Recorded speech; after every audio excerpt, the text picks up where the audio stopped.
मंच पर उपस्थित मंत्रिमंडल के मेरे सहयोगी श्रीमान श्रीपाद यशो नायक जी, हरियाणा के मुख्यमंत्री श्रीमान मनोहर लाल जी खट्टर, पुरस्कार पाने वाले सभी साथी, आयुष अभियान से जुड़े हुए सभी प्रोफेशनल्स, अधिकारीगण, देवी और सज्जनों, देश में फिट इंडिया मूवमेंट, उसकी शुरुआत के अगले ही दिन आयुष और योग से जुड़े कार्यक्रम में आना, मैं मानता हूं एक अद्भुत संयोग है।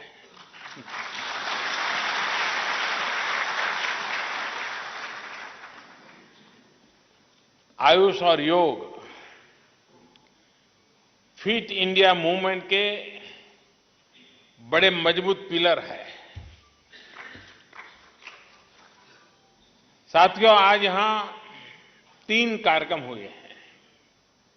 2 हमारी परंपरा, हमारी विरासत के पुरस्कार और सम्मान से जुड़े हैं, और 1 हेल्थ केयर इंफ्रास्ट्रक्चर से जुड़ा हुआ है। आज हरियाणा में 10 Ayush health and wellness centres को लॉन्च किया गया है, और इसके लिए मैं हरियाणा वासियों को बहुत बहुत बधाई देता हूं।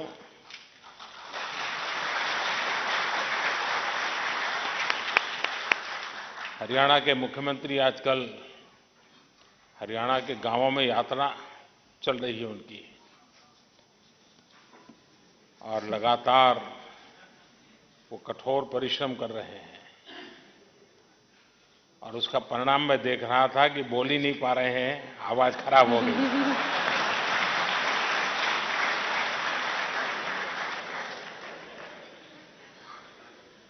ये हम लोगों का प्रोफेशनल हजाड़ है।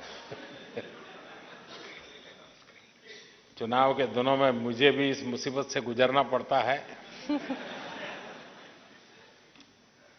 लेकिन एक रहस्य मैं बता दूं, योग, प्राणायाम और आयुर्वेद, ये तीनों का मैं भरपूर उपयोग करता हूं, और उसी के कारण मेरी गाड़ी चल जाती है।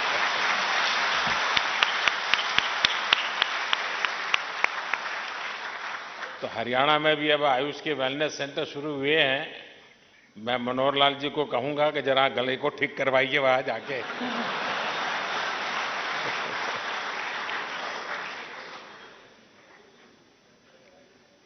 मुझे योग के साधकों, योग की सेवा करने वालों, दुनिया भर में योग का प्रचार प्रसार करने वाले साथियों और संस्थाओं को पुरस्कार सौंपने का मौका भी मिला है। इनमें इटली और जापान के भी साथी हैं, जो दशकों से योग के प्रचार प्रसार में जुटे हैं। एंटोनिएटा रोंजी,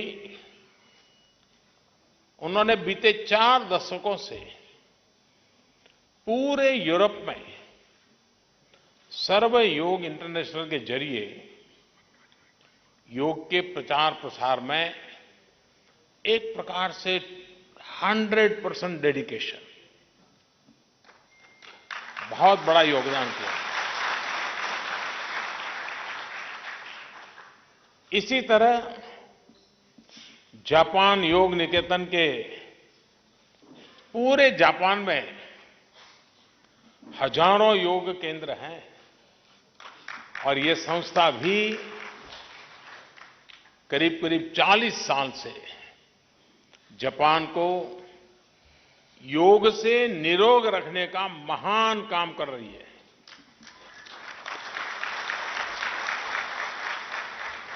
पुरस्कार पाने वाले सभी साथियों को मैं बधाई देता हूं और उनकी ये सेवाएं, उनका ये मिशन समाज जीवन में सुख, समृद्धि और शांति लाने में बहुत ही सफलता प्राप्त करें, इसकी मैं कामना करता हूं। कुछ देर पहले आयुष पद्धति को समृद्ध करने वाली 12 महान हस्तियों के सम्मान में डाक टिकट भी जारी किया गया है।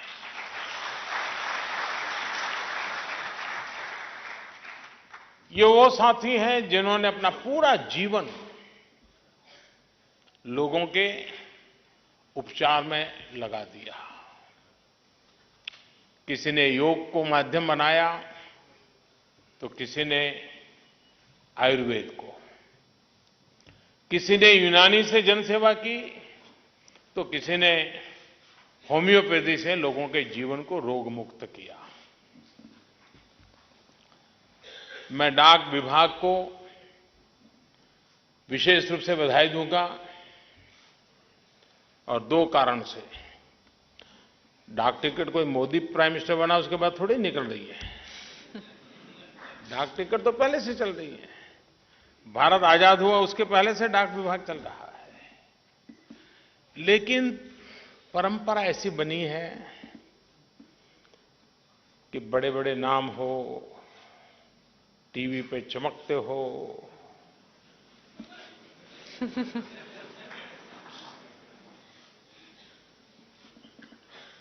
नेता कहे जाते हो, तो डाक टिकटें उन्हीं की बनती हैं। आयुर्वेद के लिए खप जाने वाले की भी डाक टिकट हो सकती है क्या?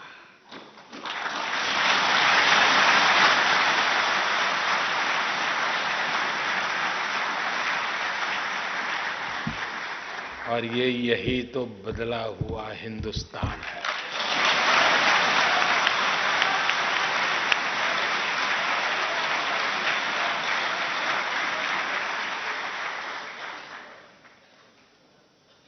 और दूसरी महत्व की बात, एक ही सेट में 12 डाक टिकट, इतनी बड़ी मात्रा में एक ही साथ कभी भी नहीं होता है। बहुत रेयर कुछ ओकेजन होंगे। आज एक पूरा आयुष का परिदृश्य और परंपरा, इनको समाहित करने का एक प्रयास डाक विभाग ने किया है। मैं डाक विभाग को इसके लिए बहुत बहुत बधाई देता हूं। और इसको जब कंसेप्चुअलाइज किया, इस विचार को, तब हमारे मनोज सिन्हा जी मिनिस्टर थे, तो वो नीचे बैठे हैं। मुझे विश्वास है कि पोस्टल स्टैम्प आयुष के प्रति देशवासियों में नई सोच को विकसित करने में मदद करेंगे। भाई और बहनों, आज जो डाक टिकट जारी किए गए हैं, उनमें एक की तरफ मैं ध्यान दूंगा। वैसे त्रिगुणा जी का तो परिवार ही यहां मौजूद है और कई जिनके डाक टिकट, उनके परिजन यहां आज उनके भी दर्शन करने का अवसर मिल रहा है। लेकिन एक मैं उल्लेख जरूर करना चाहूंगा। उसमें एक डाक टिकट है दिनशो मेहता जी का। अब ये नाम चर्चा में बहुत कम आता है, लेकिन दिनशो मेहता जी गांधी जी के पर्सनल फिजिशियन थे और वो नेचुरोपैथी को समर्पित थे। पूरी तरह अपना जीवन की हर चीज में नेचुरोपैथी सबसे पहले रहती थी और उसका प्रभाव गांधी जी के जीवन पर भी था। और गांधी जी कहते थे कि प्राकृतिक चिकित्सा, नेचुरोपैथी, प्राकृतिक चिकित्सा जीवन जीने का तरीका है।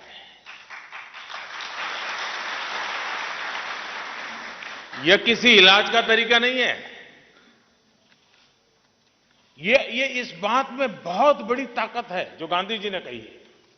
उन्होंने ताउम्र इस बात पर अमल किया और प्राकृतिक चिकित्सा पद्धति को जीवन का आधार बनाया। साथियों, गांधी जी ने जो सीखा था उसके पीछे भारत की प्रिवेंटिव और क्यूरेटिव हेल्थ केयर से जुड़ी एक समृद्ध विरासत रही है। हमारे पास हजारों वर्षों पुराना लिटरेचर है। वेदों में गंभीर बीमारियों से जुड़े इलाज की चर्चा है। लेकिन दुर्भाग्य से हम अपनी इस पुरातन रिसर्च को, ज्ञान के इस खजाने को आधुनिकता से जोड़ने में इतने सफल नहीं हो पाए। और इसी स्थिति को बीते 5 वर्षों में हमने लगातार बदलने का प्रयास किया है। उसकी एक सेंटिटी बने, उसका एक साइंटिफिक वर्जन तैयार हो, जो लैब के अंदर तराशा गया हो, जिसको मेडिकल साइंस की दुनिया समझ सके, इस रूप में उसका प्रस्तुतिकरण हो। और इसी के तहत आयुष को भारत के हेल्थ केयर सिस्टम का अहम हिस्सा बनाने पर बल दिया जा रहा है। मुझे बताया गया है कि आयुष परिवार में सोवा रिगपा सिस्टम को शामिल किया गया है और हमारा जो लेह लद्दाख है, वहां पर अब उसका एक अंतर्राष्ट्रीय स्तर का सेंटर विकसित किया जा रहा है।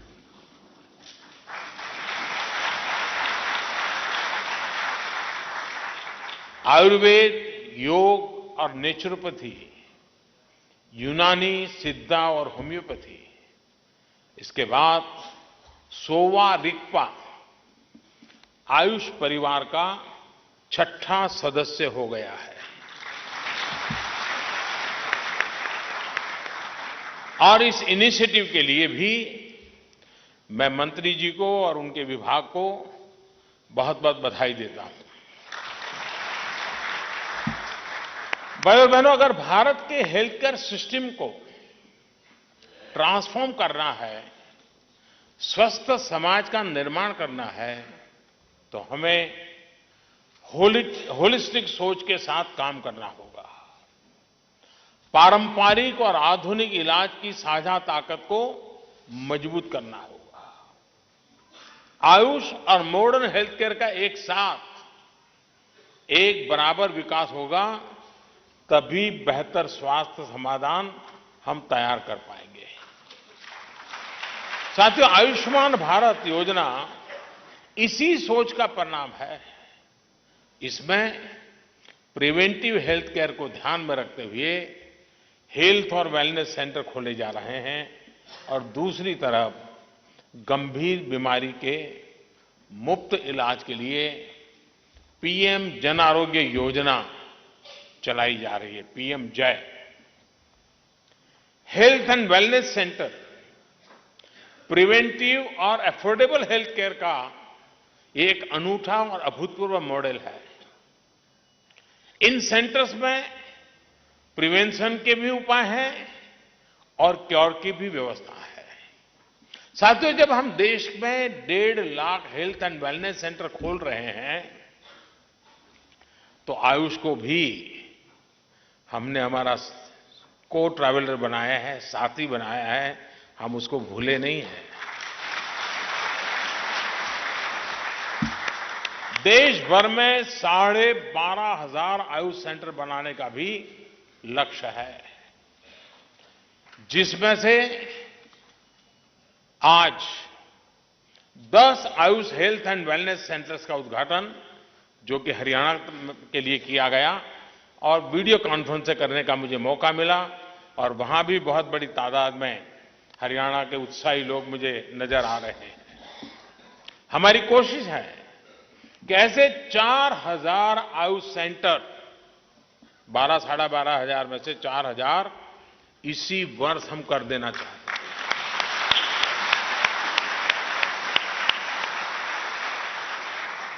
एक तिहाई काम इसी वर्ष करने का इरादा है और 12,000 का मतलब होता है कि करीब करीब हर ब्लॉक में एक बन जाएगा। जहां तक अफोर्डेबिलिटी की बात है तो आयुष्मान भारत ने गरीब से गरीब व्यक्ति को बेहतर स्वास्थ्य का विश्वास दिया है। आयुष्मान भारत योजना के तहत जितने मरीजों को अब तक मुफ्त इलाज मिला है, वो अगर इसके दायरे में न होते तो उन्हें, देखिए आयुष्मान भारत योजना ने कैसा कमाल किया है। और अभी तो समय ज्यादा नहीं हुआ है जी। जिन लोगों ने आयुष्मान भारत योजना का लाभ लिया, अगर ये योजना न होती और उनको इसी प्रकार की मुसीबत से निकलने के लिए ट्रीटमेंट लेनी पड़ती तो हमारे देश के इन गरीब परिवारों के 12,000 करोड़ रुपए का खर्च हुआ होता। 12,000 करोड़ रुपए। एक प्रकार से देश के लाखों गरीब परिवारों के 12,000 करोड़ रुपए की बचत हुई है। और हमारे देश में पता नहीं माहौल ऐसा है कि अगर आज मोदी ने 12,000 करोड़ की कोई योजना गरीबों के लिए घोषित करते हैं तो अखबारों में कल हेडलाइन छप जाएगी कि मोदी ने 12,000 करोड़ रुपया, इस सहज व्यवस्था से 12,000 करोड़ रुपया बच जाए, गरीब बीमारी से बाहर आ जाए, परिवार में गरीबी से लड़ने की ताकत आ जाए, उस तरफ किसी का ध्यान जाता नहीं है।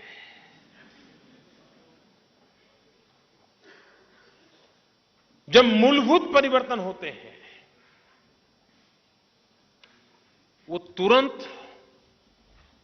न उसकी कोई ग्लैमर होती है, न कोई बड़ी तामझाम होता है और न ही तुरंत उसकी वाहवाही होती है, इसलिए नजर नहीं आता है। लेकिन कितना बड़ा परिणाम आता है ये इस प्रयास से नजर आएगा। आप कल्पना कर सकते हैं कि जब आयुष्मान भारत जैसी योजना नहीं थी तब गरीबों को इलाज के लिए कितनी मुश्किलों का सामना करना पड़ता था। इलाज का खर्च उन्हें और गरीब बना देता था। साथियों, प्रिवेंशन और अफोर्डेबिलिटी के साथ साथ देश में जरूरी इंफ्रास्ट्रक्चर पर भी तेजी से काम चल रहा है। 2 दिन पहले ही सरकार ने देश भर में 75 नए मेडिकल कॉलेज बनाने का भी फैसला लिया है।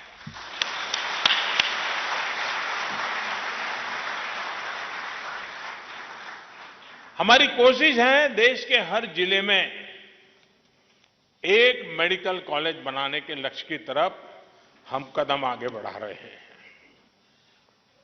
इससे गंभीर बीमारियों के इलाज के लिए सुविधाओं में बढ़ोतरी तो होगी ही, साथ ही एमबीबीएस की करीब 16,000 सीटें बढ़ेगी।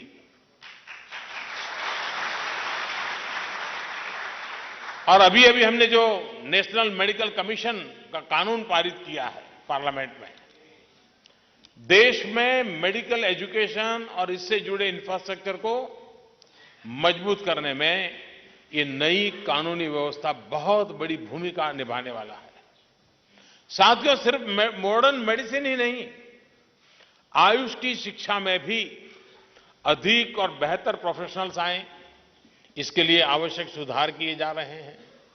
विशेष तौर पर जिस प्रकार टेक्नोलॉजी का उपयोग किया जा रहा है वो आयुष को भविष्य के लिए तैयार करने में बहुत मदद करेगा।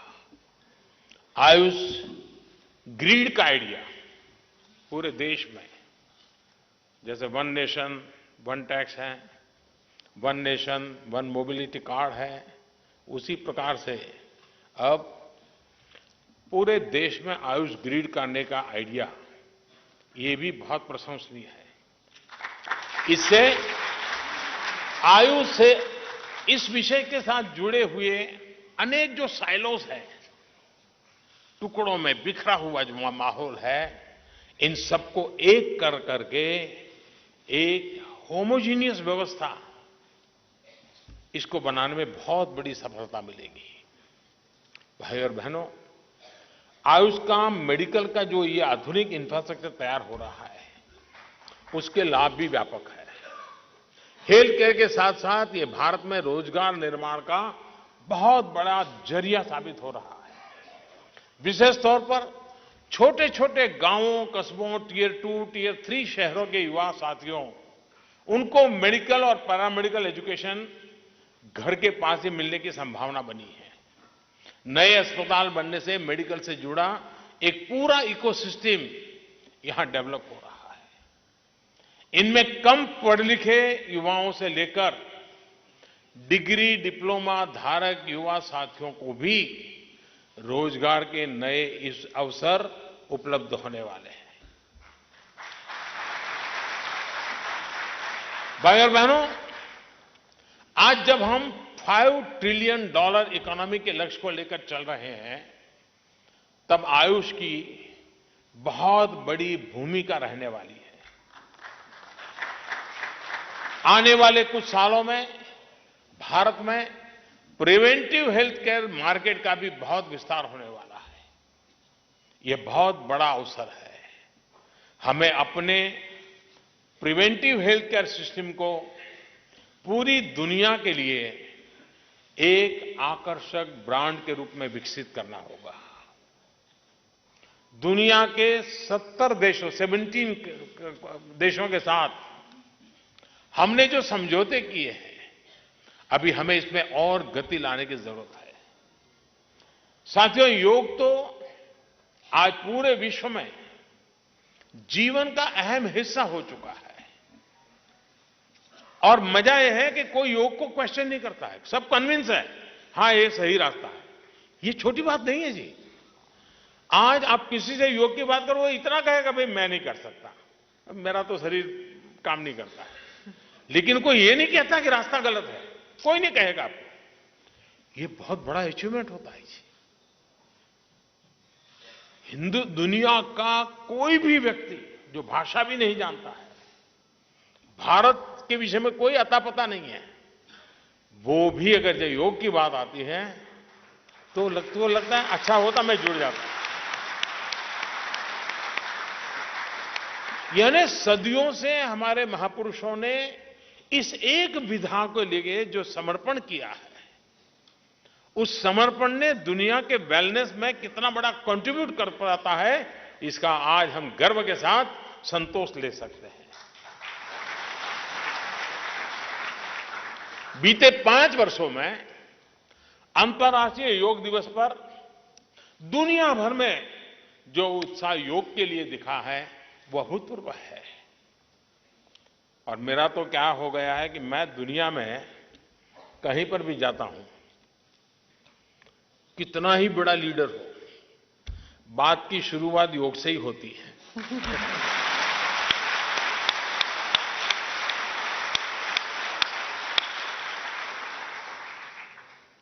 शायद ही कोई लीडर होगा जिसने मेरे साथ 5-10 मिनट योग के संबंध में बातचीत करने में न खपाई हो। कुछ लोगों ने जानना चाहा है, कुछ लोगों को मैंने बाद में लिटरेचर भेजा है, कुछ लोग अब अपने आप प्रैक्टिस भी कर रहे हैं। अभी थोड़ा बदलाव आया है। अभी मैं भूटान गया था तो योगा के बदला मैन वर्सेस वाइल्ड का डिबेट जरा ज्यादा हो रहा था।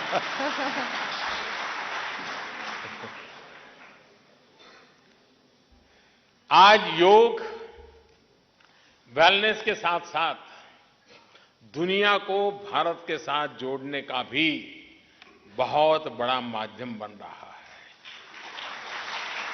यानी योग की एक नई डेफिनेशन अब उभर करके आई है। योग शरीर, मन, बुद्धि, आत्मा को तो जोड़ता था, अब योग दुनिया को भी जोड़ता है।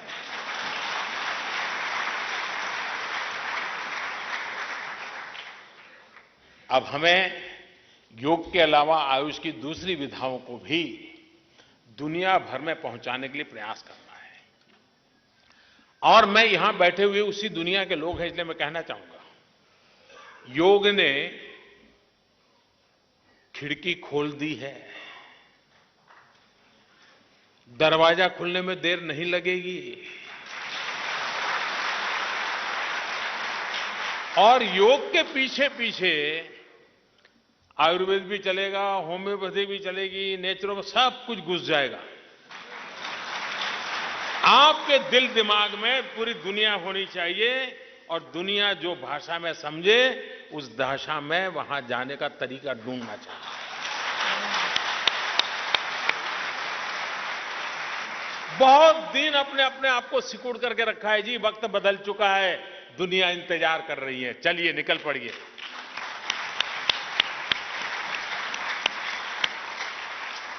साथियों, अपनी पुरानी परंपराओं को भुला देना और फिर कोई दूसरा बताए तो उसे नए सिरे से सीखना, इस आदत को भी हमें बदलना है। हल्दी, मैं हैरान हूं जी, हम लोगों के जीवन में हल्दी हर उपचार में है, लेकिन हमें तो उसका मूल्य तब तक नहीं था जब तक कि दुनिया ने हल्दी पर पेटेंट कराना शुरू न किया। यानी कहीं बाहर किसी देश से कुछ चीज आती है तब हमको ध्यान होता है, अरे यार ये तो हमारे यहां ऐसे ही घरों में होता है। हमने इस आदत से बाहर आना, हमें अपनी चीजों पर भरोसा होना चाहिए, विश्वास होना चाहिए, आत्मविश्वास होना चाहिए और दुनिया को जीतने का ये तरीका है, इस बात को लेकर के चलना भी चाहिए। मैं आपको एक उदाहरण देता हूं। आज हम देखते हैं कि जिस भोजन को हमने छोड़ दिया उसको दुनिया ने अपनाना शुरू कर दिया। जो जौ हो, ज्वार हो, रागी हो, कोदो हो, सामा हो, बाजरा हो, सामा हो, कुछ लोगों को तो नाम भी मालूम नहीं होंगे, ऐसे अनेक अनाज पहले हमारे जीवन की रोजमर्रा की जिंदगी का हिस्सा था, खान पान का हिस्सा हुआ करते थे। लेकिन वक्त बदल गया, हम लोग आउटडेटेड लगने लगे। भय रहता था कि ये खाएंगे तो यार दुनिया को कैसे लगेंगे, ये तो पुरानपंथी हैं, ये बेकार है, उसको तो नई चीज आती नहीं है, कुछ समझता नहीं, ऐसे ही मानेंगे, तो हमने छोड़ दिया। लेकिन धीरे धीरे हमारी ये सारी चीजें थालियां से गायब होती गई। ये घर में शायद बनाना भी अब तो नहीं आता होगा कई परिवारों को। इस खान पान गरीबी, और दूसरा हम लोगों ने क्या कर दिया, हमने हर चीज में अमीरी गरीबी का भेद कर दिया और इसलिए इस थाली को भी ये खाएं मतलब गरीब, उसको टैग लगा दिया। तो फिर मैं गरीब नहीं हूं ये कहने के लिए भी उसने थाली छोड़ दी। ये बड़ा मनोवैज्ञानिक, इतना बड़ी विकृति हमारे यहां आई है। लेकिन अब क्या हुआ, अब हम देख रहे हैं इस पोषक आहार की पूरी दुनिया में डिमांड है। आजकल जब हम ऑनलाइन शॉपिंग पोर्टल पे जाते हैं तो अक्सर हैरान हो जाते हैं, जिस अनाज को कोई फ्री में लेने के लिए भी तैयार नहीं होता था, वो सैकड़ों रुपए किलो के हिसाब से आज दुनिया के लोग ढूंढ रहे हैं।